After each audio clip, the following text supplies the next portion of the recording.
Doing today? Hey Nagui, good to see you. We're like the Bobbsey twins, both with our striped blue shirts, eh? Yeah. We should have planned it a little bit better. You're white with blue. I'm blue with white. But Well, I've got the white background, so it balances things out a little bit. It's been I've got horrible all the here. timber and the dark. Yeah.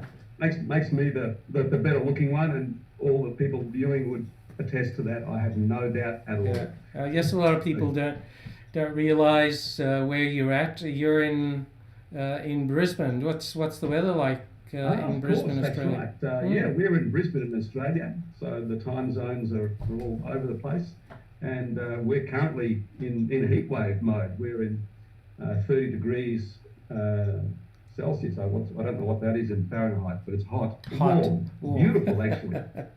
Yeah, 30 is not bad. It's when you get up into the high 30s that we've got a serious problem. Well, we were in the opposite direction, so we're minus 25 today. It's going to get to minus 30 Celsius. That's about minus 20 plus Fahrenheit. So it's a freezer. Actually, and you're in short sleeves and I'm in long sleeves. Yeah, lucky. Thank God for heating and indoors. But yeah, that's kind of what it's like out there. Yeah, well, no, I can't show you what it's like outside with the way the camera is, but yeah, we've got it's beautiful weather. We're quite blessed to have this sort of summer here, to be honest. Awesome. Well, thanks for joining us. Let me just my pleasure. Let people know a little bit about you, and I've known you for quite some time now, and I've seen your journey and experienced some of it myself. Lawry, Lawry's background is psychology, coaching, a great speaker and trainer. He's done many things over the years. He's considered to be a mind shift expert, I think, is probably the best way to describe you when it comes to your skills area and what you do. You've really helped a lot of coaches over the years, not just clients and corporate people. You've worked in a corporate environment, so you know what that feels like. And you've worked with small, medium businesses, executives, many areas, and I hate to say it, for 4 decades, But we won't throw stones. Appropriate length of time for how I'm feeling and looking. Yes. So, well, I guess we call it experience, right? For my sins, yeah.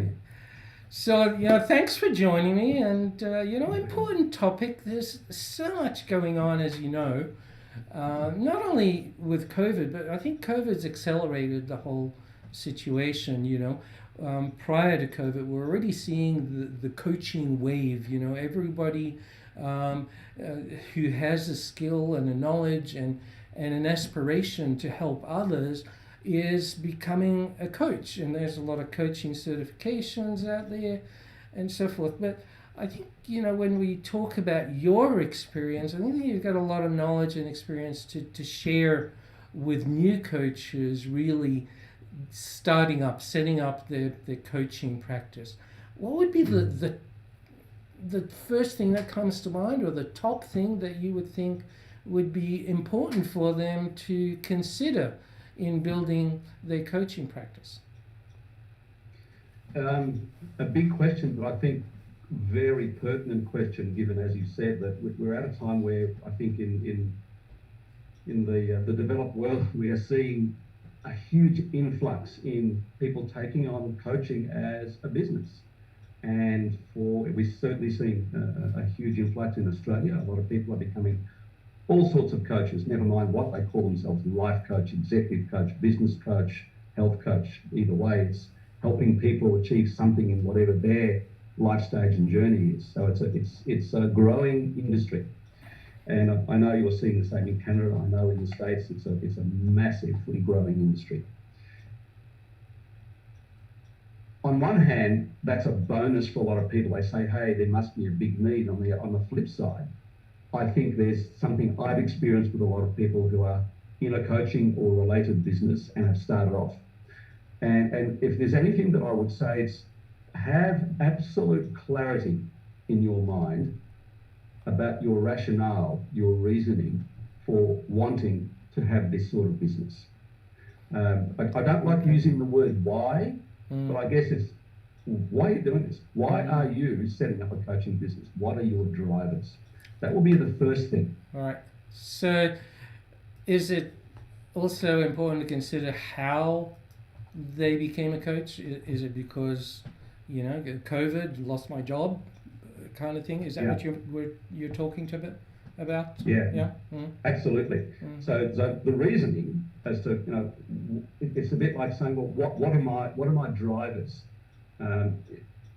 Is my driver to be a coach because I've lost my job through COVID or through whatever, and I've heard that it's a big money industry, and I want to secure money? Or is it that I've been involved in coaching and have been a recipient in my corporate role, and I think this is something I can make a difference in people's corporate lives and personal lives with?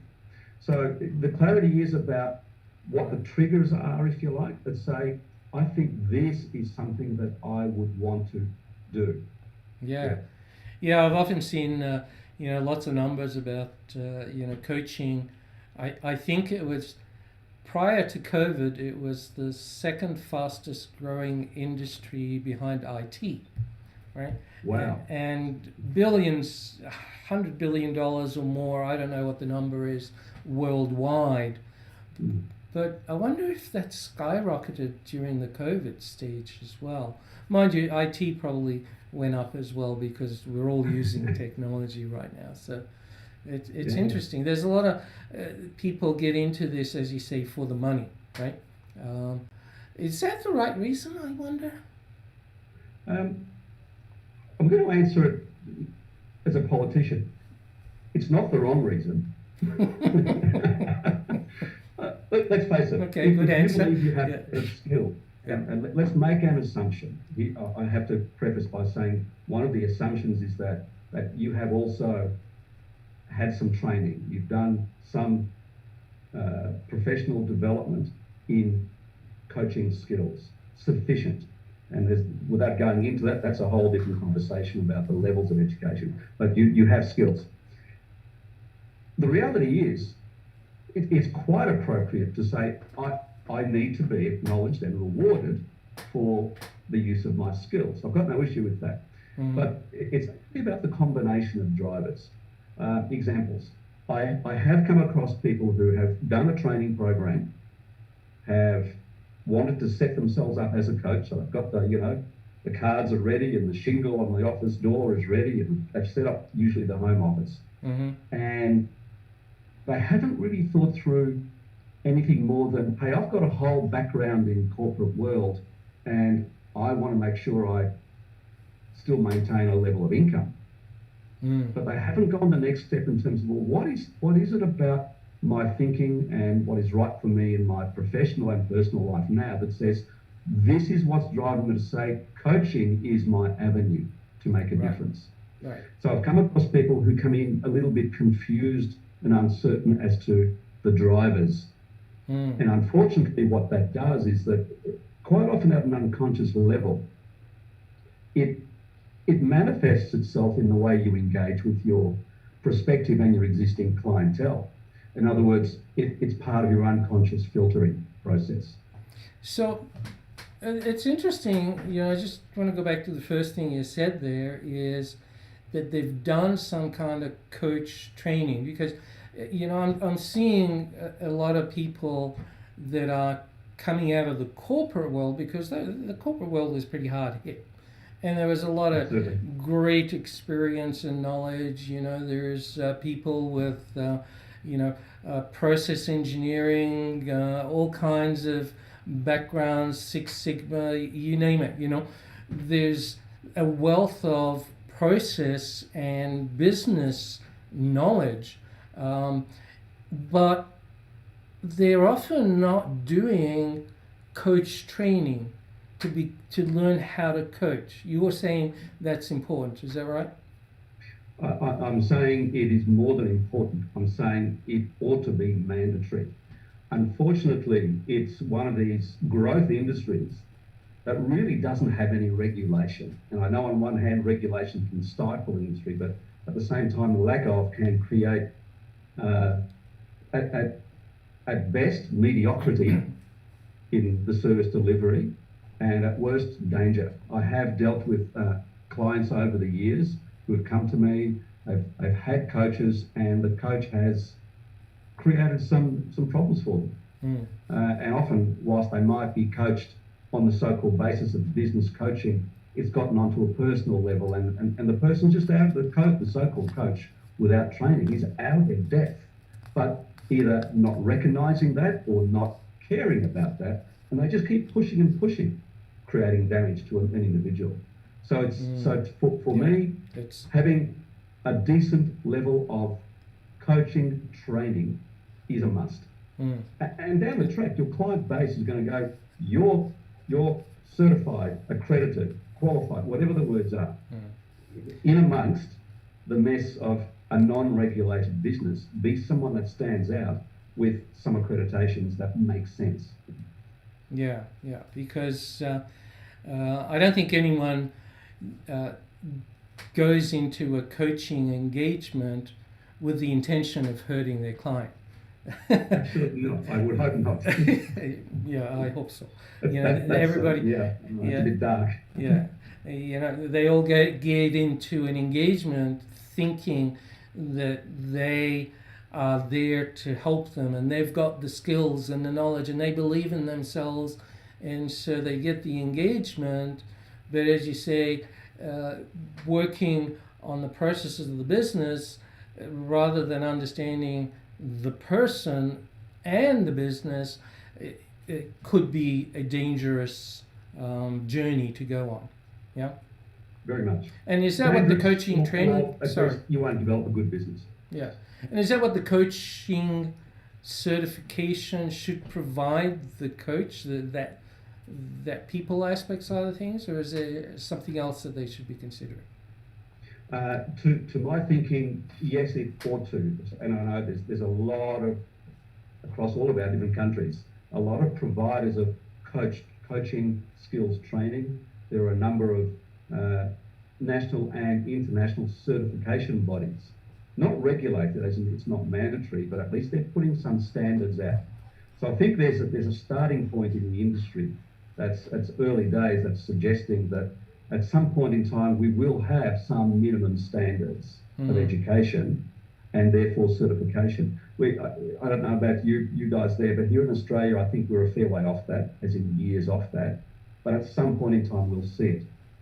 Yeah, and I think you're right. There's the blend of understand about how to set up a coaching business and all the framework that goes with that, particularly for a lot of people who are setting themselves up, usually for the first time, as a sole operator. It's like, who is your company? Well, it's me, right?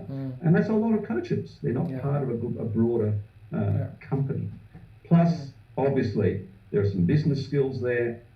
Then there's, well, you're dealing with humans in business. So if you do not understand how to work with them at that interpersonal level and help somebody go through their, as we always talk about, coaching is about helping somebody on a journey of self-discovery to whatever their context is.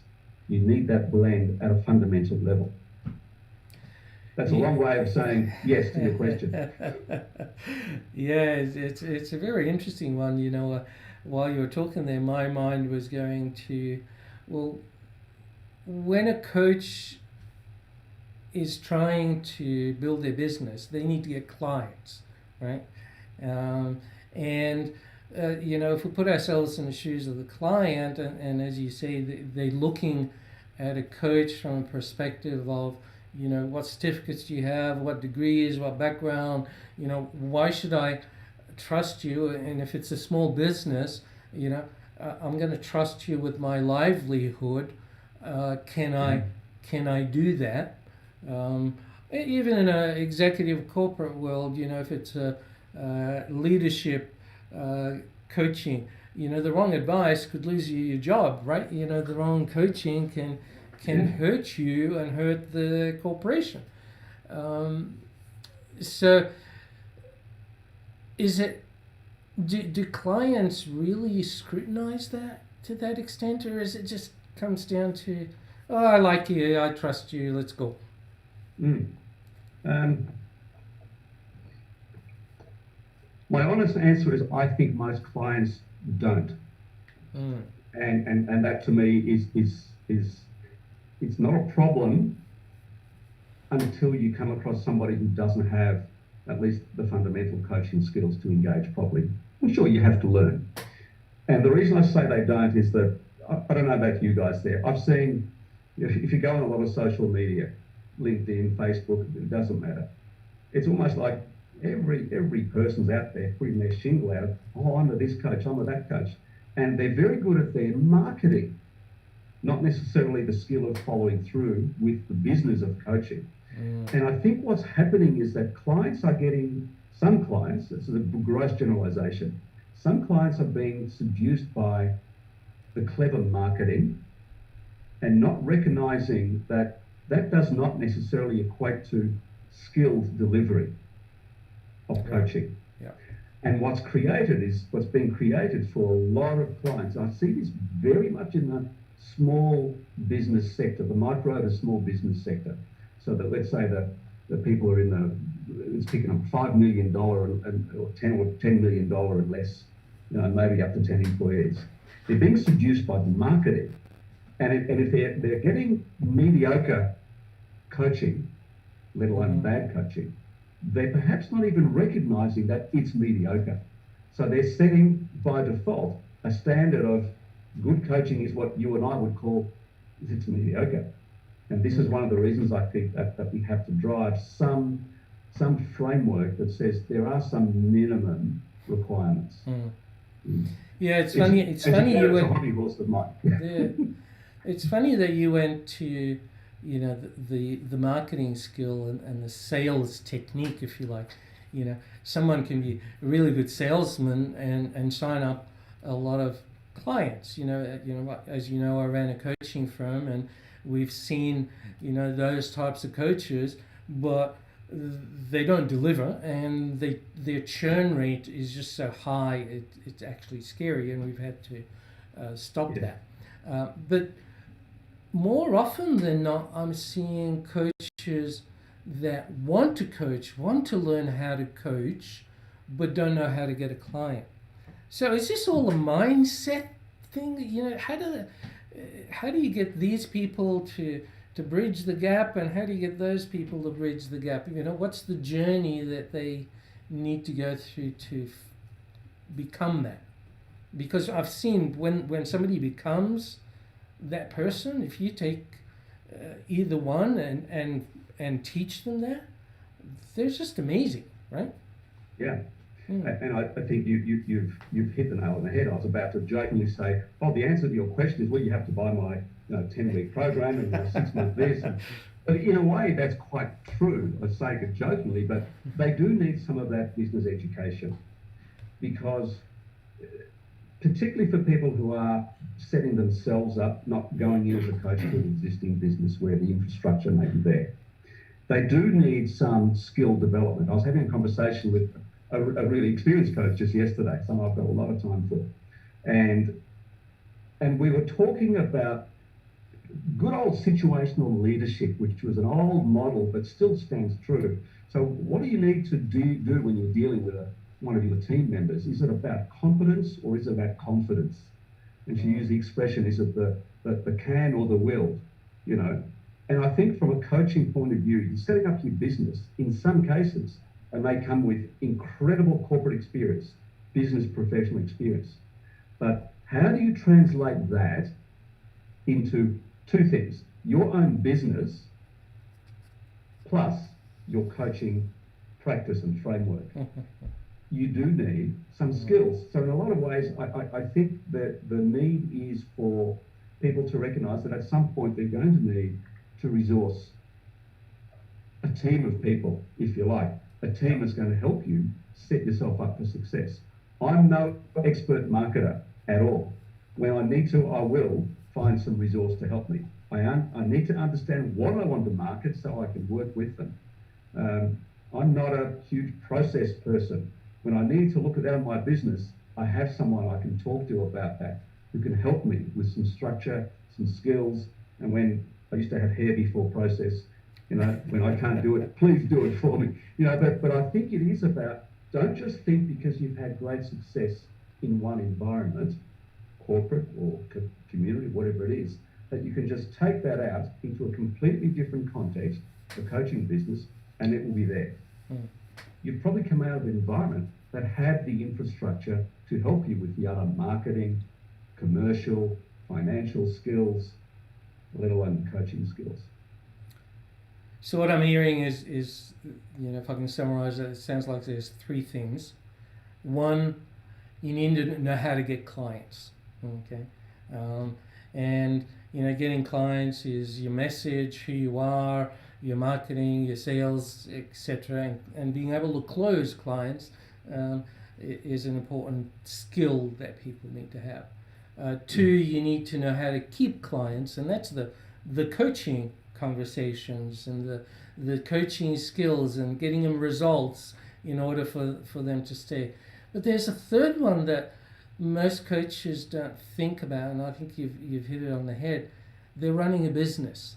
They need to run a business. They need to understand that there is processes, there are systems, there is marketing, there's all kinds of pieces to their business, just like any other business.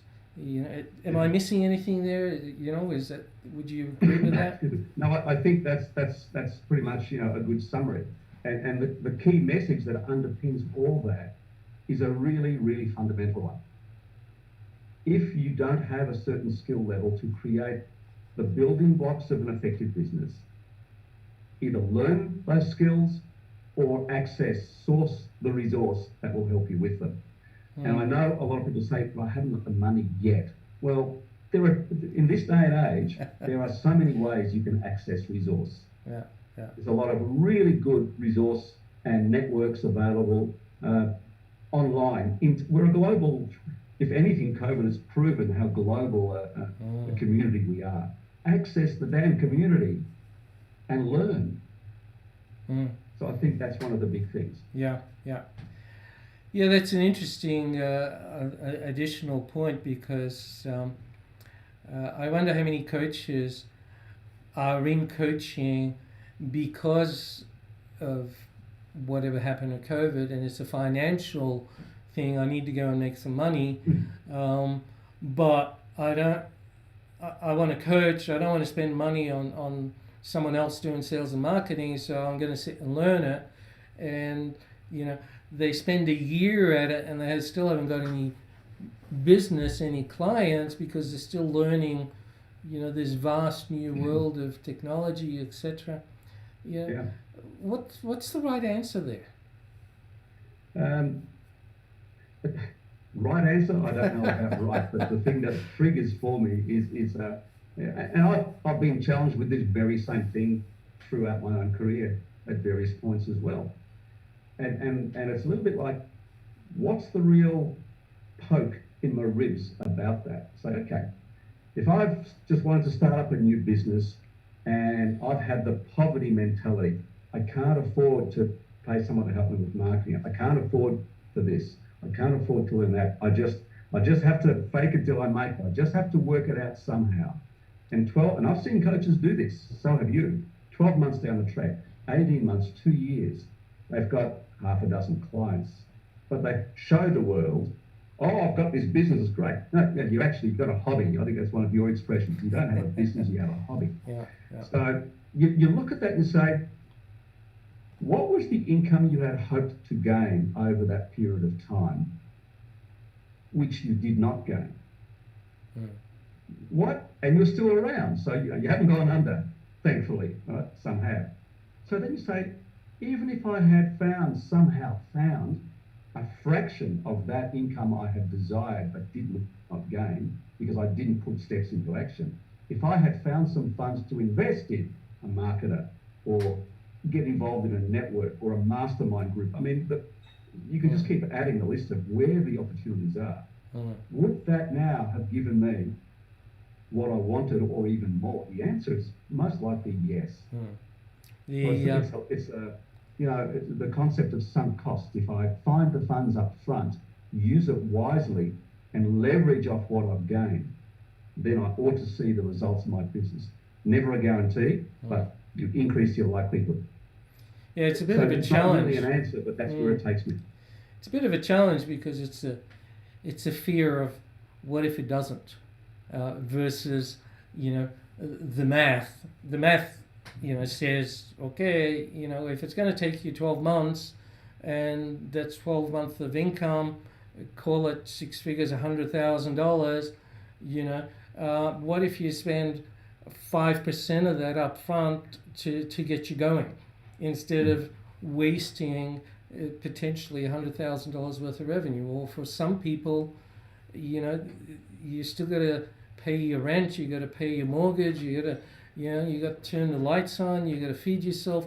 They're all expenses going out the door, and if there's nothing coming in to offset that, you're actually going in a deficit, right?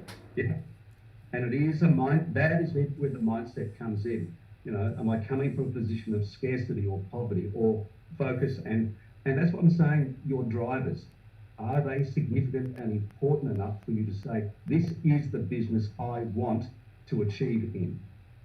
There's a teacher and a mentor of mine, John Nasseroff, who has a teacher and mentor of his, has helped him with this. And it's a bit like, he says, are you interested in this case, setting up a coaching business, or are you committed to it? Because if you're interested, you'll do whatever's comfortable. If you're committed, you will do whatever it takes. Yeah. There is the mindset shift. And that goes right back to the original thing we spoke about, which is, what are your drivers? Why am I doing the work I do? Why are you doing the business you do? And if it's like, yeah, I think it'd be a bit of fun. Well, a bit of fun, your brain's going to go, yeah, if it's just a bit of fun, don't put too much energy into it. It's not good. If it's, I must do this for my reasons, then the brain's going to have a different switch. You're going to switch what's known as the executive functions of your brain. We won't go into that yet. But you're going to switch on the part of your brain that goes, I'm going to work this out. I'm going to go through the hard stuff. I'm going to resource, rather than going to, I don't know what to do. You're going to say, I don't know now, and I am going to find out. And I think that's the mindset shift we talk about. So I always come back to, if you have not thought through what is driving you to want to be in this business, and lock that into your head, your heart, your soul, or whatever you believe in, then enjoy the ride, but it might not be the ride you expected. Yeah, I think that's a very, very important point to finish on. It's the commitment, conviction, to have the resilience to take the punishment that's coming, because it's not a magic pill, right? Yeah. It's not a magic pill, and it only appears to be punishment while you're in it. But if you're in it and not seeing why it's worthwhile going through, it will stay as punishment. Yeah. So yes. Very good. So, you know, I was just looking at the clock, and we need to wrap up. So if we were to summarize this, what would be the key points to leave people with right now? Yeah. Obviously, the first key point is have clarity as to your own drivers, as to why you are in this business, what you want from it in your life, right? And make sure that that's congruent enough to have some sense of commitment. The other one is get a sense of, well, actually before that, get some skills. The second one is be skillful in this. Research where you can develop the right skills. And as we said, combination of the business skills, the sales skills, enough to get you going. You know, how do you access a client? How do you retain a client? And how do you close a sale? And obviously, good, solid coaching skills. There's some really good programs out there, and there are some not so good programs. So be discerning. Do your research. Talk to people. And the other one is, where need be, assess what resources you currently have and can access to achieve what you want to achieve, and be really honest to yourself and with yourself about what resources you need but don't have access to yet, and go searching for where they are and how you can access them. Mm-hmm. That's all about forward movement, and it's rewarding you taking action. That's great.